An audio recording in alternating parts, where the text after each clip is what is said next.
你問我知唔知我自己喺度做乜？我淨係知道如果我想做就做得。今時今日仲有邊個講道德？就算第一次唔成功 ，so what？ 為什麼自卑？幹嘛要後悔？Yeah yeah， 就算再多挫折，我都不認失敗。拜託，不是3歲小孩，太多人想看我受害。把我口口聲聲的說，到頭來結果還是一場空。誰說我不能自己來？成功用雙手牽起來，掌握好的機會不多，這是我的秀，又幹嘛不做？為什麼自卑？幹嘛要後悔？Yeah yeah， 就算太多挫折，我都不認失敗。我不會流淚，沒時間後悔。Yeah yeah， 你想再多前進，我也得站起來。同你講得晒氣，我真係冇覺得嚇。等我好消息，到時你冇得行。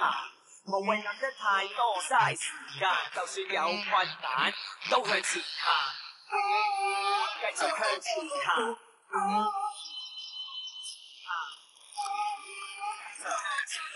就算有困難，都向前行。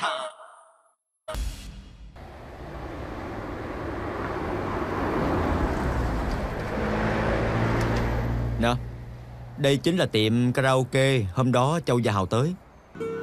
Lần này thật cảm ơn anh đó luật sư Mễ. Được khách sáo mà, chị cũng làm việc cho trung tâm thôi mà. Nhưng mà chị phải cẩn thận tên Châu và Hào đó. Hắn rất giỏi trêu chọc người khác. Lát nữa chị không lấy được tin, ngược lại bị hắn vạch trần còn chết nữa. Đừng có miễn cưỡng bản thân. Anh họ có thể tìm thám tử tư điều tra. Không được, vì tôi phải học làm trợ lý luật sư mà. Sớm muộn gì cũng phải gặp những hạng người này, được mà. Chị có biết tìm người hỏi manh mối không? Có, luật sư La từng dạy tôi phải biết tận dụng yếu điểm của đối phương, dùng tình cảm để đả kích. Đơn giản vậy à? Tôi cũng hỏi anh ấy như vậy, nhưng anh ấy nói lời thật lòng thường đơn giản, còn dài dòng qua Mỹ thì không thật chút nào. Cái ông anh này nói năng lung tung, chẳng biết sợ gì hết. Ê, thôi tôi lên nha. Tôi không yên tâm, để tôi đi với chị. Không được, anh không được lên. Anh cũng là luật sư. Lỡ như người ta nói anh gây trở ngại thì sao, anh có biết không? Đến lúc đó anh có hỏi gì cũng vô dụng. Chị cũng biết tôi là luật sư, tôi nắm rõ hết trình tự. Chị và tôi giữ liên lạc, đem cái này lên trên. Nhìn thấy Châu Gia Hào lập tức liên hệ với tôi sẽ chỉ cho chị. Tôi biết rồi, tôi có xem qua tổ bảo vệ nhân chứng, tôi biết phải làm gì. Cẩn thận nha.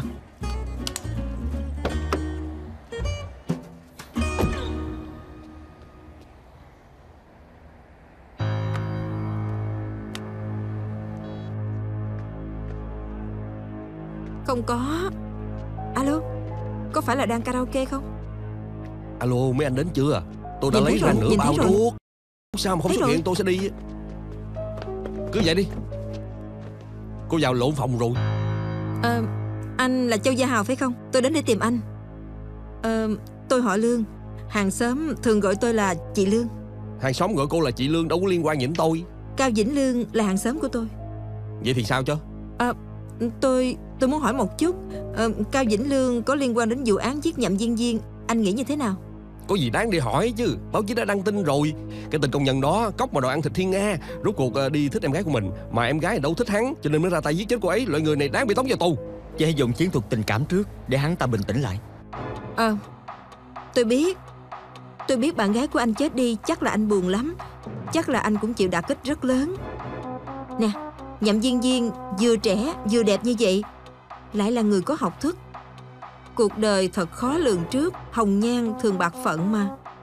Nếu như cô ấy là con gái của tôi, đứa con gái đã trưởng thành lại thông minh lanh lợi mà chết đi, tôi cũng chẳng biết phải làm sao nữa. Nè, cô đang nghĩ cái gì vậy? Không, con gái tôi đã chết rồi. Giống như là cảm giác mà anh mất đi người bạn gái vậy đó. Anh cũng mong muốn sớm biết được chân tướng mà. Anh cũng đâu muốn cô ấy chết mà không nhắm mắt, có phải không? Nếu như muốn Diên Diên chết được nhắm mắt thì phải đem cái tên khốn kiếp đó ra xử bắn. Hỏi hắn ta tại sao khẳng định vậy? Tại sao anh lại quả quyết là Cao Vĩnh Lương đi thích em gái mình, chứ không phải em gái anh ta thích anh ta sao? Cô suy nghĩ đúng đó. Nếu như Diên Diên thích anh của cô ấy thì cô ấy sẽ không lưu luyến tôi. Cô ấy yêu tôi hết mực, không thể thiếu tôi dù chỉ một ngày.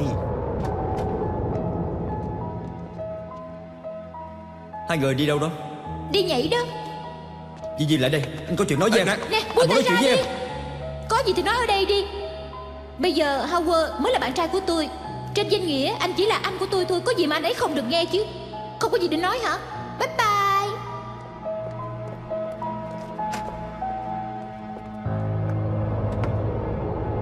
Cái tên công nhân đó mỗi lần thấy tôi và Viên Viên ở bên nhau là mặt hầm hầm, rõ ràng đang ganh tị với tôi. Viên Viên muốn hắn ta bỏ ý định nên đã cố ý thân mật với tôi trước mặt hắn. Cô nói thử xem, như vậy thì ai thích ai? Có thể Viên Viên đang cố ý chọc tức anh cô ấy, cho nên cô ấy mới thân mật với anh. Điên quá à. Nếu như là cô á, cô sẽ chọn tôi hay là chọn tên công nhân đó? Không phải là tôi chọn. Tôi không muốn đôi co với cô nữa. Cô Nè, đi đi, tôi... đi đi. Nè. Tôi đã nói hết cảnh sát rồi. Cô có gì đi hỏi cảnh sát đi hả? Nè. Hắn ta manh động, rõ ràng có mờ ám. Ra được cờ cuối, hô dọa hắn. Buông tay ra. Sao lại khai man với cảnh sát chứ? Tôi chẳng biết cô đang nói cái gì. Căn cứ về lời khai của anh với cảnh sát, anh nói lúc xảy ra án mạng thì anh đi hát karaoke ở đây, nhưng truyền hình cáp ở đây chụp hình được sau khi xảy ra án mạng anh mới đến đây. Anh giải thích đi. Tôi không rảnh nghe cô nói đâu. Tránh ra đi. Hắn ta sắp bị lộ rồi, dọa hắn tiếp.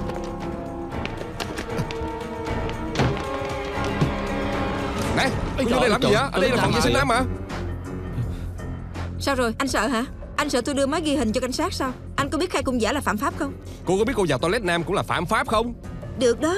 Vậy thì cùng nhau đến sở cảnh sát đi. Anh kiện tôi vào toilet nam, tôi kiện anh cho khẩu cung giả, vu oan Cao Vĩnh Lương giết người. Tôi không có vu oan cho Cao Vĩnh Lương. Vậy tại sao anh phải cho khẩu cung giả? Tôi không muốn cảnh sát cứ hỏi tới hỏi lui, lãng phí thời gian của tôi, cho nên mới nói đến đây hát karaoke. Thật sự là tôi có đến đây hát karaoke, chỉ là thời gian hơi sớm hơn chút thôi mà. Vậy lúc xảy ra án mạng anh ở đâu? Mời cô ra ngoài cho. Thật sự bây giờ tôi rất gấp, xin cô đó. Ê, không. Nè. Không được đi. Nói xong mới cho đi. Trời, hôm đó lẽ ra tôi hẹn Viên Viên đến đây hát karaoke. Tôi đậu xe chờ trước cổng nhà cô ấy. Đợi không bao lâu thì thấy má cô ấy đi ra từ cửa bên hông nhà. Tôi nhìn thấy bà ấy cầm một bịch rác để đi bỏ với vẻ rất vội vã. Tôi cũng cảm thấy rất kỳ lạ. Nhưng mà đúng lúc đó thì có tin nhắn hối thúc của người bạn, cho nên tôi cũng không để ý đến bà ấy nữa. Gọi điện thoại cho Viên Viên mãi cô ấy cũng không bắt máy. Lúc ấy tôi cũng không thể nghĩ ra được cô ấy đã bị người anh cầm thú giết chết, và tôi đã lái xe đi trước. Những gì tôi biết đã kể cho cô hết rồi, chỉ vậy thôi. Anh quả quyết rằng người mà anh nhìn thấy hôm đó chính là bà Nhậm. Tôi nói dối thì có ích lợi gì chứ. Xin cô đó, cho tôi đi giải quyết đi. Được.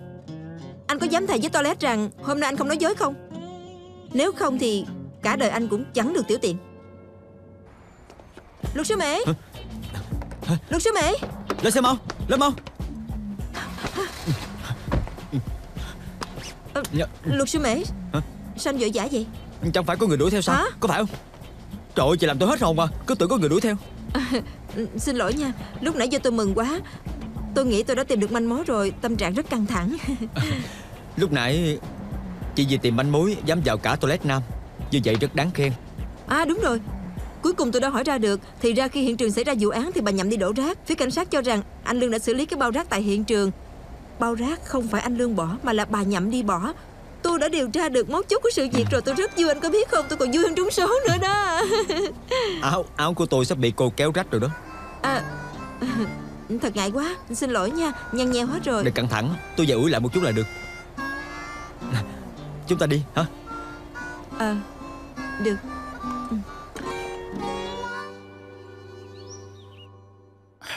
Bà Nhậm ơi, căn cứ theo lời khai hôm đó của bà thì bà không có ở nhà khi án mạng xảy ra. Bà đã đi ra ngoài. Lúc bà về nhà thì nhìn thấy cảnh sát, mới biết nhà đã xảy ra chuyện, có phải không? Đúng rồi. Bà nói anh Lương nói với bà là hôm đó anh ấy nhìn thấy Viên Viên nằm trên một vũng máu. Anh ấy hoảng sợ nên đã ngất xỉu. Khi tỉnh lại thì sợ bị hiểu lầm là hung thủ giết người, nên đã tự ý thu dọn hiện trường, sau đó đem bỏ những vật chứng có liên quan. Đúng không? Lời khai mà hai người xem qua cũng viết như vậy mà. Tại sao lại hỏi tôi?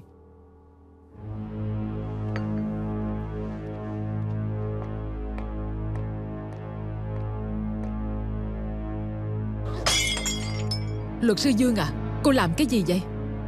Vị trí mà tôi ném cái ly này cũng chính là vị trí mà anh Lương hôm án mạng xảy ra đã ném cái ly. Bà tự xem đi.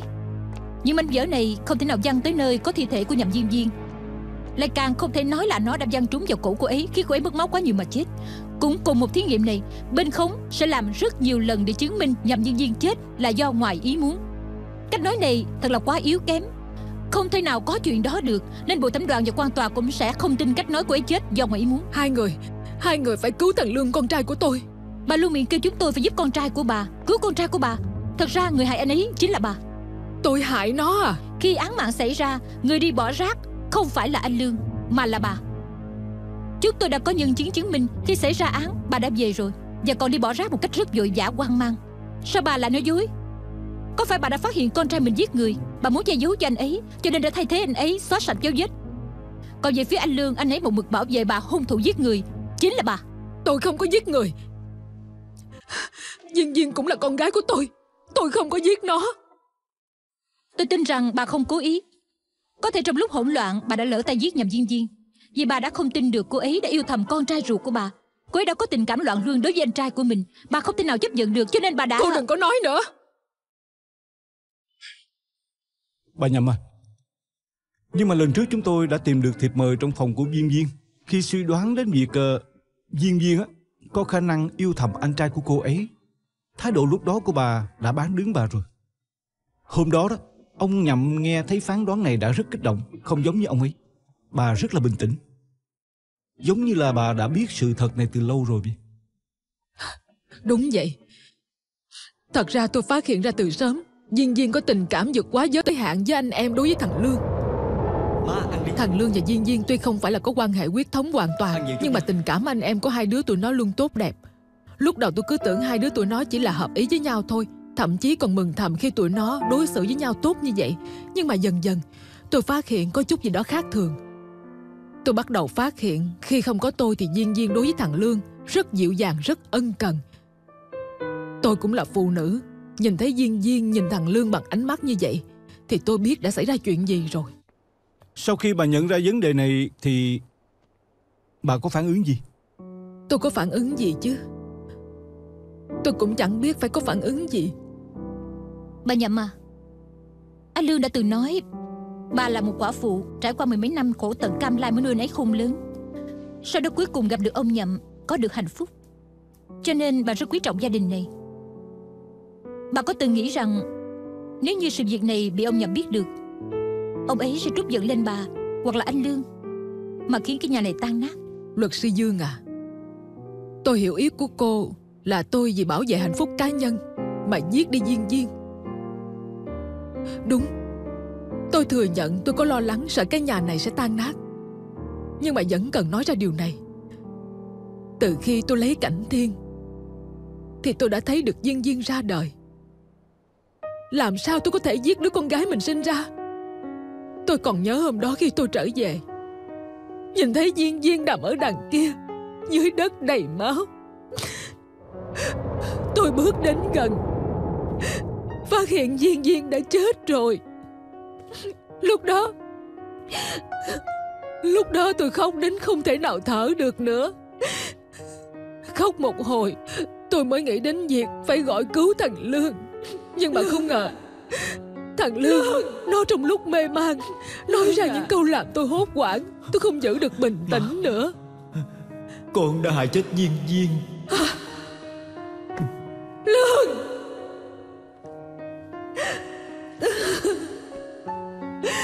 Lương! Lúc đó tôi nghĩ chính thằng Lương đã giết chết Duyên Duyên. Tôi không muốn thằng Lương phải ngồi tù. Tôi đã lấy khăn lau sạch vết máu, nhặt những mảnh vỡ thủy tinh, hy vọng có thể thay thằng Lương che giấu chứng cứ phạm tội. Tôi đi ra ngoài bỏ rác. Trên đường về nhà, đúng lúc có hai người hàng xóm đi ngang qua. Tôi chỉ biết núp ở đó thôi. Không ngờ lúc đó thằng Lương tỉnh dậy và còn báo cảnh sát. Tôi nhìn thấy cảnh sát đã tìm đến tận cửa, nên tôi giả vờ như lúc này mới vừa từ ngoài về nhà. Nếu như bà không có giết Duyên Duyên, vậy thì tại sao bà lại muốn giấu cảnh sát và lại còn thu dọn hiện trường? Vì thằng Lương là đứa con hiếu thảo. Nó không muốn lôi tôi vào vụ này, cho nên đã gánh hết tội danh, nói là tự ý thu dọn hiện trường. Lúc đó tôi rất rối loạn. Tôi nghĩ nó nói như vậy là có cách nghĩ của nó. Tôi lại sợ nếu như lời khai không khớp với nó thì nó sẽ bị nghi ngờ, sẽ bất lợi cho nó. Cho nên mới dựa theo lời khai của nó. Tôi không có giết Duyên Duyên. Tôi cũng tin rằng thằng Lương không có làm như vậy. Nếu như mọi người cho rằng Duyên Duyên là do tôi giết, vậy thì tôi có thể thay nó nhận tội. Hai người cứ nói là tôi giết đi, tôi sẽ không trách hai người đâu.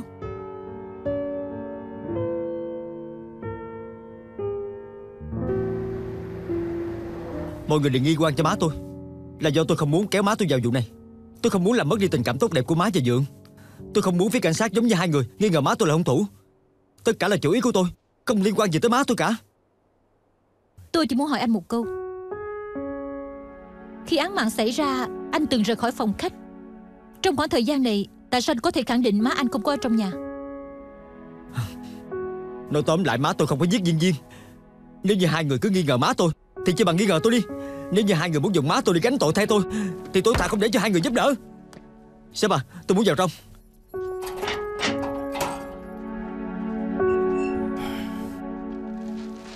Cẩn thận. Con không muốn đi. Con không muốn quay về vạch xuất phát. Ủa Nghĩa, con làm gì mà nghịch ngợm quá vậy? Khi con làm bài tập thì con lại đi chơi cờ bay. Người ta đã học cả ngày rồi, tan học lại phải làm bài tập, tội nghiệp quá. Đi cho chơi chút cũng được mà. Hả? Má ơi, má thường mua kem ăn trên đường về nhà. Cũng có thể nói Thượng Đế cũng phải có lúc nghỉ ngơi mà. Nói thì nói vậy thôi, con cũng không được cãi nhau với chị, làm phiền anh chị làm việc. Tại em ấy ném xúc xắc, ném đến 3 lần 6. Phải trở về nơi xuất phát thì em ấy lại không chịu thua rồi bực bội. Em à, chơi cờ bay chủ yếu là cách ném xúc xắc, đòi hỏi phải thận trọng, đồng thời phải có kỹ thuật. Coi như hôm nay em thua rồi, chỉ có thể là hôm nay em không may mắn bằng chị, cũng không có nghĩa là em dở hơn chị, cho nên em cũng không nên buồn, có biết không? Chà, có ý nghĩa đó. Cho anh vài con số đi, anh sẽ đi mua vé số, nếu trúng chia cho em. Hai đứa mình sẽ giàu to. Nè, anh quá đáng lắm. Vậy cũng thích cờ bạc hả? Trời ơi, cô nhìn thoáng chút đi. Vụ án lần trước tôi chưa nhận được tiền thì giống như cô nói đó, liên tục gặp khó khăn đến 3 lần 6 đều để cho Hữu Nghĩa ném trúng. Nó không chừng nó cũng sẽ đoán trúng 6 con số đó.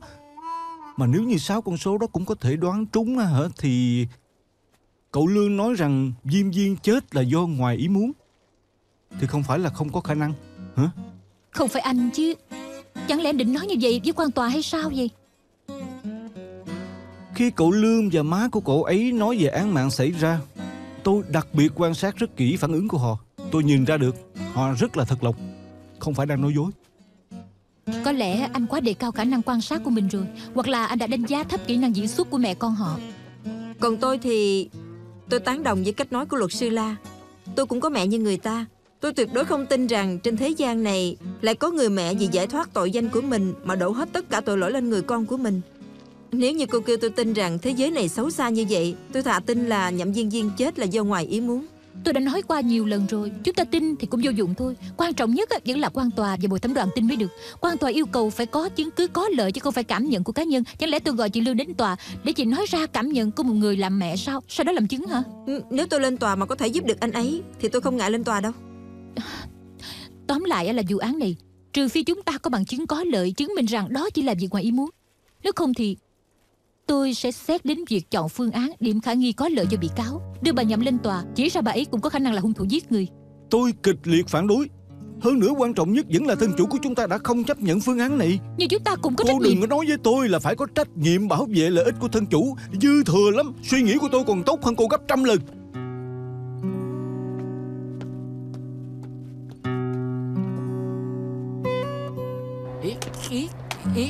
Ăn Tết Nguyên Tiêu xong, nếu không có việc gì tôi sẽ đưa cô về. Thôi khỏi đi, tôi nghĩ lần trước là do tôi nhận làm người. Tôi tự về nhà được rồi. Tôi với Đinh cũng nói như vậy á. Cậu ấy chết cũng không tin rằng tan ca là đến tìm tôi, kêu tôi bảo vệ cô. Anh ấy thật sự biết quan tâm tới người khác. Làm công việc bảo an ở chợ, cậu ấy còn bận hơn cảnh sát chúng tôi. Ông chồng nói ăn không ngon, ngủ tiêu tiện không xong, cậu ấy cũng muốn lo. Bà vợ nói ông chồng có vợ nhỏ ngoài, cậu ấy cũng lo luôn. Nói tóm lại, trừ khi đi ngủ ra, thời gian còn lại cậu ấy đều cống hiến cho xã hội. Cho nên làm hàng xóm cậu ấy rất là hạnh phúc. Gả cho cậu ấy khổ rồi, chăm sóc má của người ta còn nhiều hơn là vợ của mình nữa. Cho nên tôi quen biết cậu ấy lâu vậy cũng không biết cậu ấy có bạn gái. Nói ra không biết cậu ấy có phải thuộc dạng đồng tính không nữa. Cô chừng. Có sao vậy? Không sao. Không sao, tốt rồi. Ai vậy? Ai hả? Anh nói sau khi tan ca có lớp học đặc biệt thì ra hẹn hò với cô gái khác. Anh thật sự anh có mở lớp học đặc biệt mà. Cô à, cô đừng có hiểu lầm. Tôi và anh ấy không có gì hết. Đúng. Tôi thích hiểu lầm đó. Tôi nói cho anh biết nha, nếu anh không có tình ý xin lỗi tôi thì đừng tìm tôi nữa. Trời ơi. Nè, mau đi năn nỉ cô ấy đi. Mặc kệ tôi. Đi nhanh lên. Vậy cô cẩn thận đó nghe. Nè, cô ấy đi bên kia mà. Cô ấy muốn tôi đem thành ý ra, có nghĩa là phải đi mua đồ hiệu để dỗ dành cô ấy á. Tiêu rồi, cô tự bảo trọng nghe. Tiêu rồi, chết tôi rồi. Alo Định à, có gì vậy? Nó mau đi. Đưa cô Hà về nhà chưa vậy? Trời ơi, chúng tôi đang trên đường về. Ai biết được đi giữa đường gặp Susan. Cô ấy tưởng rằng tôi có bạn gái khác. Giờ tôi phải đi mua đồ năn nỉ cô ấy. Vậy không phải quá nguy hiểm sao? Làm gì nguy hiểm, đâu có trùng hợp vậy chứ. Phân chim. Thật trùng hợp mà.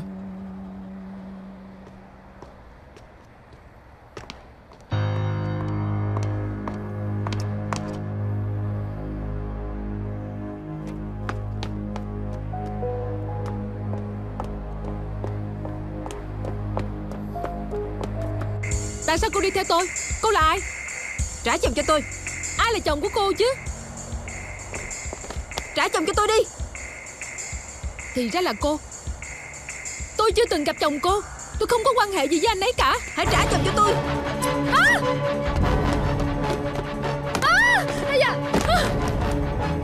Giật chồng của tôi hả? Cô đáng chết lắm. Anh không phải chồng tôi. Anh đi chết đi. Trả chồng cho tôi đi. Anh làm gì vậy? Trả chồng cho tôi. Anh buông tôi ra. Anh có sao không? Buông tôi ra đi. Không được cản tôi. Cô tiện nhân. Tao phải cho mày chết. Tiện nhân. Giật chồng của tao hả? Tao cho mày chết. Mày giật chồng của tao. Tao cho mày chết.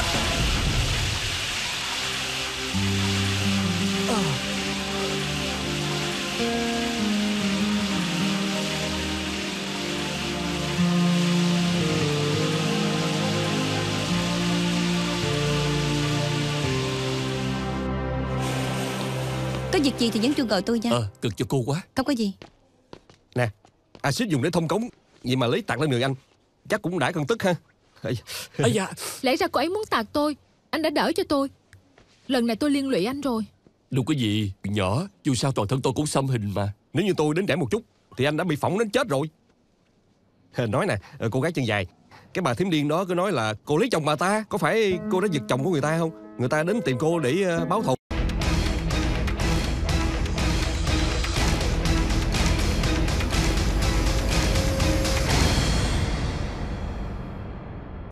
Nói chuyện cảnh sát một chút có được không? Thật ra chuyện này cũng xảy ra lâu năm rồi. Lúc đó tôi đang làm cho một công ty của nhà nước.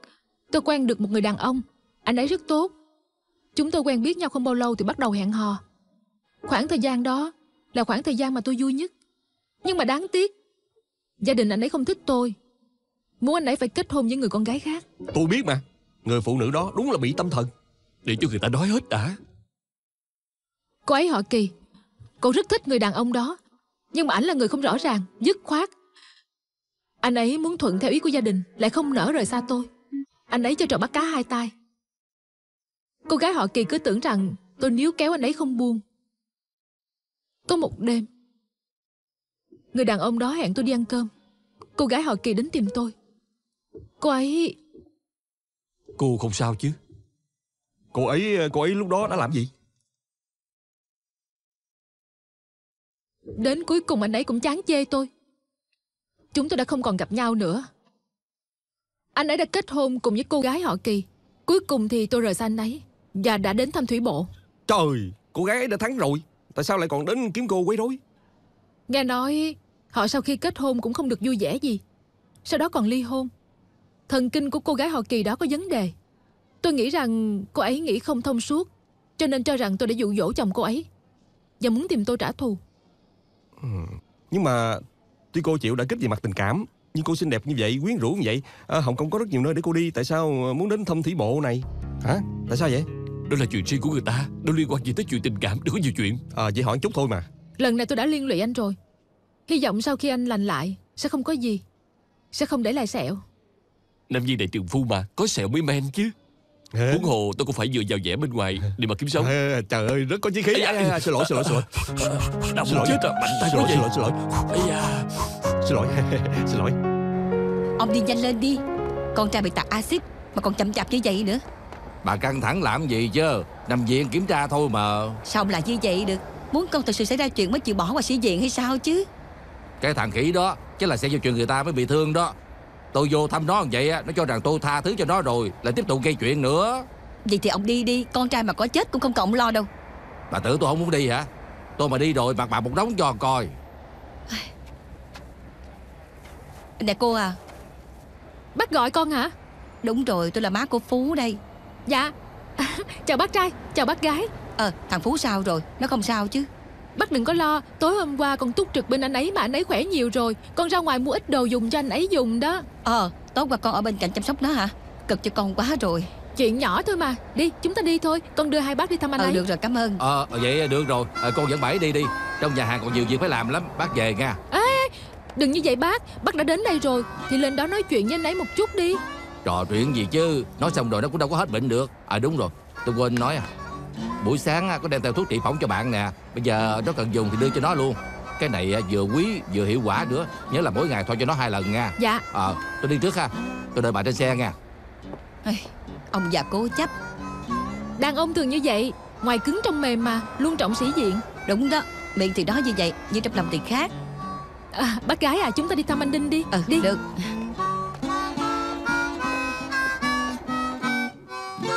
Trời ơi, tội nghiệp quá, nguyên cái lưng bị thương hết trơn rồi.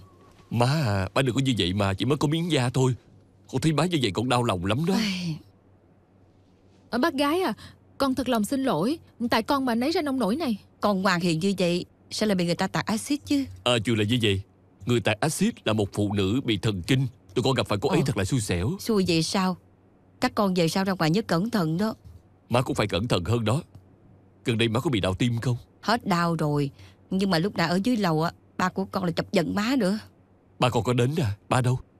Ba con ở dưới lầu gặp cô Hà. Ông ta biết là con không có sao. Máu sống của ông nổi lên nữa rồi. Ba anh rất quan tâm tới anh. Đặc biệt còn đem thuốc trị phỏng đến cho anh nữa. Còn nhắc tôi một ngày thoa cho anh 2-3 lần đó. Cái này có hiệu quả không? Trong bệnh viện có thuốc rồi. Thoa thêm làm cái gì? Dư thừa quá. Thôi đừng xài nữa. Tôi nói anh mới là dư thừa đó. Anh lại không hiểu được tấm lòng của ba anh rồi. Thuốc trong bệnh viện làm sao so sánh được thuốc của ba anh chứ. Ba của anh muốn anh sớm bình phục. Thuốc này có hiệu quả không quan trọng. Quan trọng là tấm lòng mà thôi. Mau gọi điện thoại và nói chuyện với ba anh đi, nhanh lên. Hả? Tôi là người bệnh mà. Kêu tôi làm công việc nặng nhọc này sao? Để tôi hết bệnh đi hãy nói. Xem anh kìa, anh giống y như là ba của anh vậy. Nói hai người không phải cha con thì không ai tin đâu. Quan hệ hiện tại của tôi với ba tôi giống như cái lưng của tôi vậy. Coi như cô có cho tôi linh đơn thần dược đi nữa thì ít nhất mỗi ngày phải thoa 2 lần. Thoa mấy tháng thì mới lành được. Con đó, nếu như má kêu con thoa thì con cũng không có thoa đâu. Cô Hà kêu con thoa mấy tháng thì con đồng ý liền hả? Má lại nói đi đâu vậy? Như vậy cũng tốt. Sức khỏe của má dù sao yếu lắm, không thể suốt ngày lo cho con được. Cô Hà, nó nghe lời cô như vậy, phiền cô giúp tôi chăm sóc nó nha. Được không? Dạ được.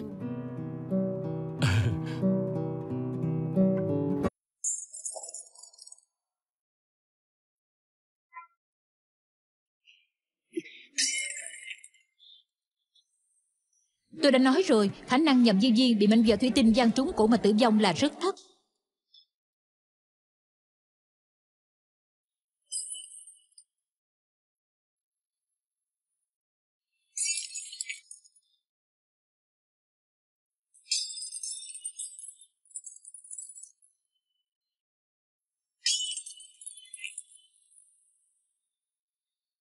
Sao rồi? Anh đã chịu thua chưa? Có thể bàn tiếp vụ án chưa?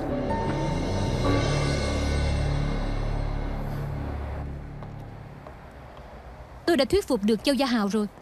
Ngày mai tôi sẽ xin quyết tòa cho anh ấy làm nhân chứng bên biện. Tôi còn yêu cầu bên cảnh sát làm thí nghiệm thêm một lần nữa để bao rác làm chứng cứ tại hiện trường, để xem trên đó có chứng cứ gì liên quan đến bà Nhậm hay không. Chẳng phải tôi đã nói tôi và chị Lương cũng không đồng tình với việc đưa má của cậu ấy ra làm hung thủ tình nghi thế tội cho cậu ấy. Khi được thoát tội thì anh ấy sẽ hiểu tôi cũng vì muốn tốt cho anh ấy mà thôi. Bà Nhậm là một người mẹ tốt, là một người vợ tốt. Cô không nên vì muốn thắng kiện mà làm hại người vô tội. Tôi chỉ muốn chỉ ra trước tòa hung thủ là một người khác thôi. Nếu như bà Nhậm trong sạch thì phía cảnh sát sẽ không tìm ra được chứng cứ buộc tội bà ấy. Tôi cảm thấy làm như vậy thì không hề tổn hại đến bà Nhậm. Phía cảnh sát không khởi tố bà Nhậm không có nghĩa là sẽ không làm tổn hại đến bà ấy. Trên thế gian này có nhiều việc cô không thể dự liệu trước. Chúng ta là luật sư, không nên vì muốn thắng kiện mà phải dở thủ đoạn. Anh đừng có quên rằng vụ án gây chấn động cả Hồng Kông của anh 7 năm về trước chính là thay Trần Vĩ Phong rửa tội cho nghi can bị tình nghi mà giết chết bạn gái của anh ta là Nhiếp Thục Nghi. Năm đó anh đứng trước tòa đã chỉ ra người anh trai của cô gái bị giết chết. Thì ra anh ấy đã yêu thầm em gái của mình. Anh ấy mới chính là hung thủ. Có nghĩa là lời tố cáo của Trần Vĩ Phong cũng có điểm tình nghi. Kết quả là buổi thẩm đoàn đều tin lời anh. Cuối cùng thì sao? Nghi vấn có lợi lại thuộc về bị cáo. Trần Vĩ Phong được thoát tội. Sau đó cảnh sát cũng không khởi tố anh trai của cô gái đã chết. Và anh từ đó đến nay đã trở thành luật sư quyền lực khắp cả nước này. Rốt cuộc thì tôi cũng không biết 7 năm trước anh đã xảy ra chuyện gì mà làm cho anh trở nên hèn nhát vậy. Nhưng tôi muốn nói với anh rằng người không có tư cách nói tôi được dở thủ đoạn trước tòa chính là anh.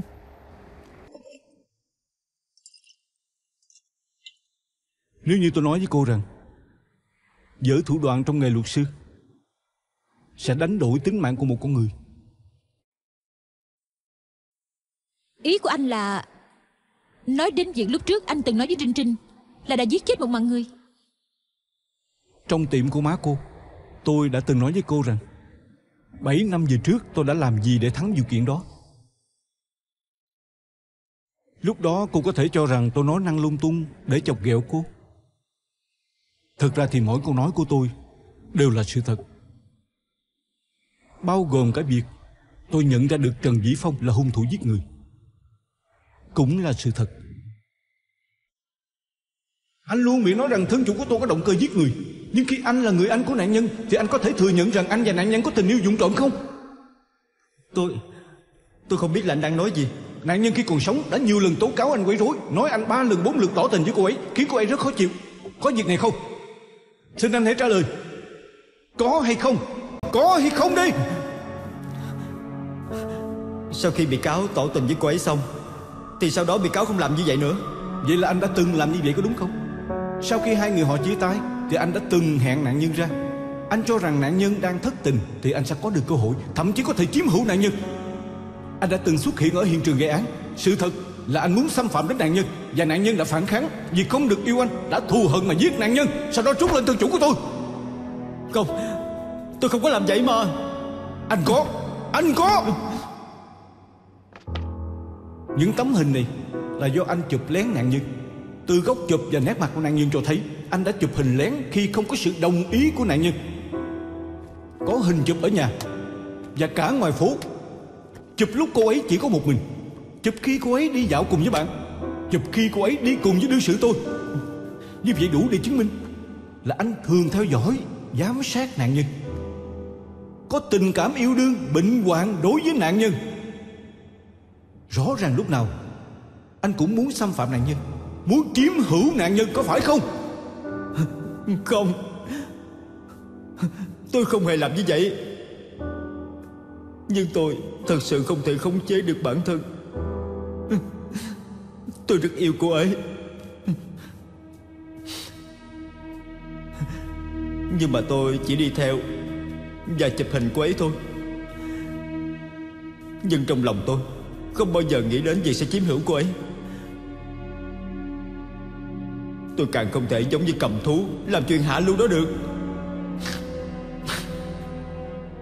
Thưa quan tòa, các vị bồi thẩm đoàn, xin mọi người hãy tin tôi. Căn cứ vào điểm tình nghi có lợi cho bị cáo, cuối cùng Trần Vĩ Phong cũng thoát tội. Nhưng mà đồng thời cũng là lúc ác mộng bắt đầu ập đến. Bên ngoài mọi người không ngừng công kích anh ấy, khiến cho anh ấy phải chịu áp lực rất lớn. Ông nghĩ sao vậy quan hệ ông Diếp, trước đó ông và em gái này. Không có. Vì anh cưỡng hiếp không thành cho nên đã giết em gái của mình, có đúng không? Không. Có đúng không vậy? Chẳng bao lâu sau thì không còn ai nhìn thấy Nhiếp Triển Tường nữa. Tôi cũng quên mất người này.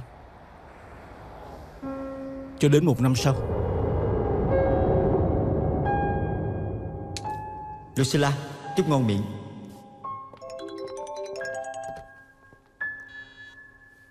Alo. Cho hỏi phải luật sư La không ạ? Phải, tôi đi. Tôi đại diện cho công an Philippines gọi điện thoại cho anh. Cho hỏi anh có quen một người tên là Nhiếp Triển Tường không? Nhiếp Triển Tường à? Đúng rồi. Chúng tôi tìm thấy hình của anh trong nhà của Nhiếp Triển Tường. Trên có văn kiện của vụ án mà anh đã kiện anh ấy, có liên quan đến vụ án mà 1 năm trước anh đã tham gia. Người tên Nhiếp Triển Tường, anh ấy muốn gì vậy? Lại gây nên chuyện gì nữa rồi? Anh ấy tự sát rồi. Chúng tôi không tìm thấy bất cứ chuyện gì liên quan tới người thân của anh ấy, chỉ tìm được hình của anh thôi. Cho nên chỉ còn cách nhờ anh giúp lo việc hậu sự. Anh ngồi đi. Anh nói là anh ấy có để lại cho tôi băng ghi hình. Ở đây, anh xem đi.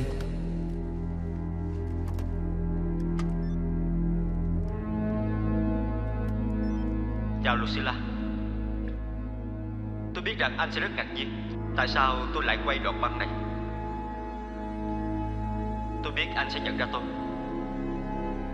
Trong khoảng thời gian này, tôi đã từng nghĩ đến việc chết đi. Nhưng tôi không biết phải làm sao mới đúng. Tôi lúc nào cũng cảm thấy canh cánh trong lòng.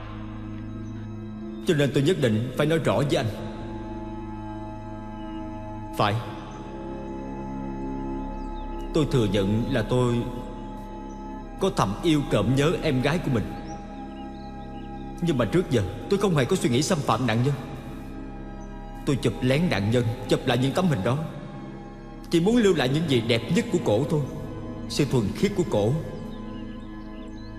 Tôi có thể thề với trời rằng tôi không hề nghĩ đến việc làm hại đến một sợi tóc của em gái mình.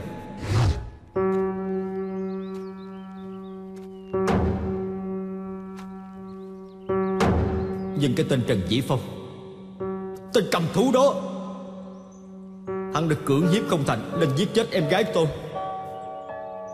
Tôi rất muốn chính tay giết chết hắn để trả thù cho em gái mình.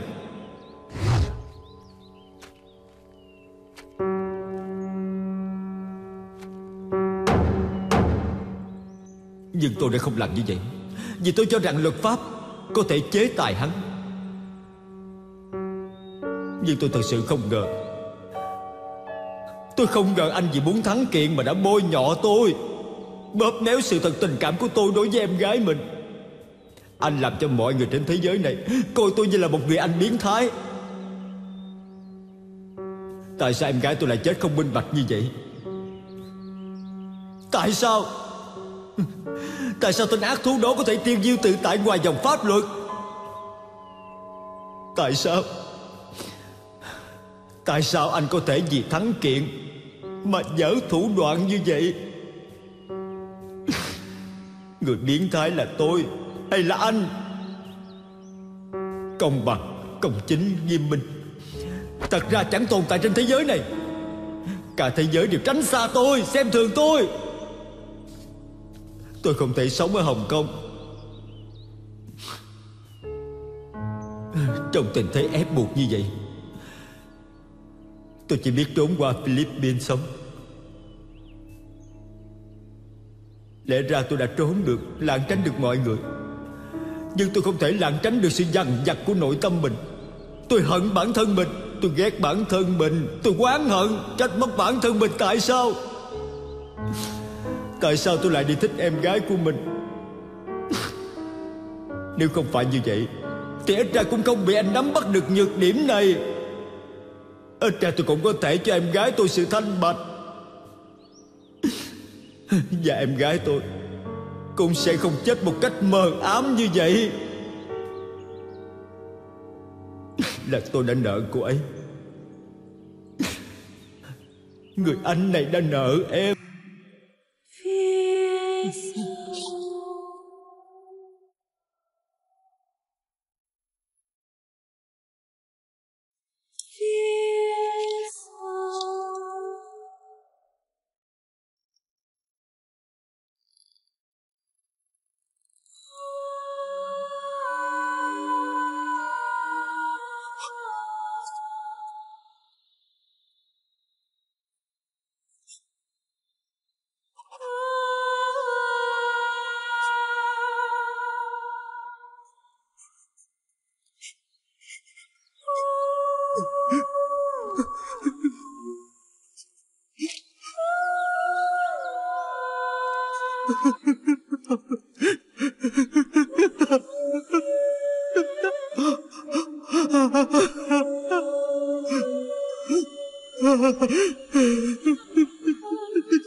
Sau khi về đến Hồng Kông, tôi luôn nhớ đến những việc mà mình đã làm. Tôi không thể nào đối diện với bản thân. Bản thân là người đại diện cho công lý. Thật ra thì chỉ là vì lợi ích của cá nhân mình, dỡ mọi thủ đoạn trước pháp luật. Tôi cảm thấy bản thân mình rất hèn, giả dối. Tôi hoàn toàn không tìm được con người thật sự của mình. Tôi càng ngày càng tự cao tự đại. Tôi không thể khống chế được tâm trạng của mình. Thậm chí tôi đã mắng quan tòa trước tòa án, đắc tội với rất nhiều người.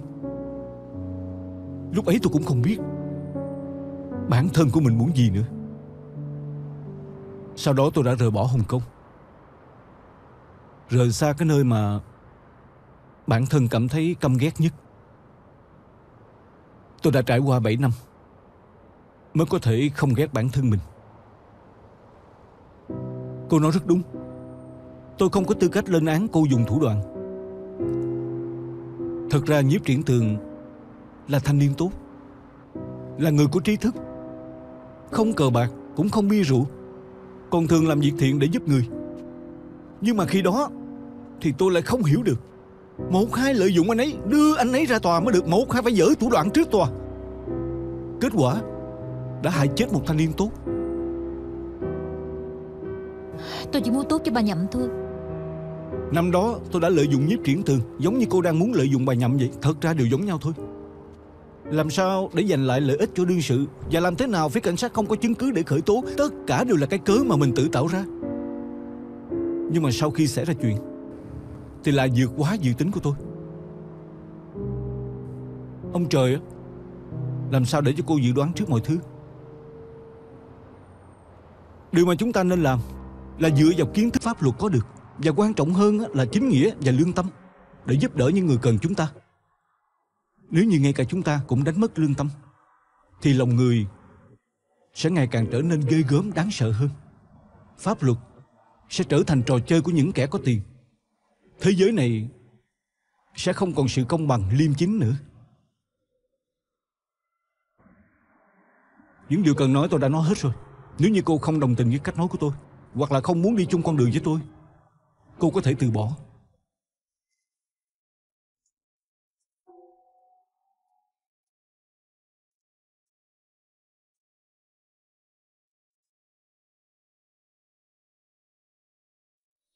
你問我知唔知我自己喺度做乜？我淨係知道如果我想做就做得。今時今日仲有邊個講道德？就算第一次唔成功，so what？為什麼自卑？幹嘛要後悔？Yeah yeah，就算再多挫折，我都不忍失敗。拜託，13歲小孩太多，很想看我受害。把我口口聲聲的說到頭來，結果還是一場空。誰說我不能自己來？這光用雙手牽起來，掌握好的機會不多，這是我的秀，又幹嘛不做？為什麼自卑？幹嘛要後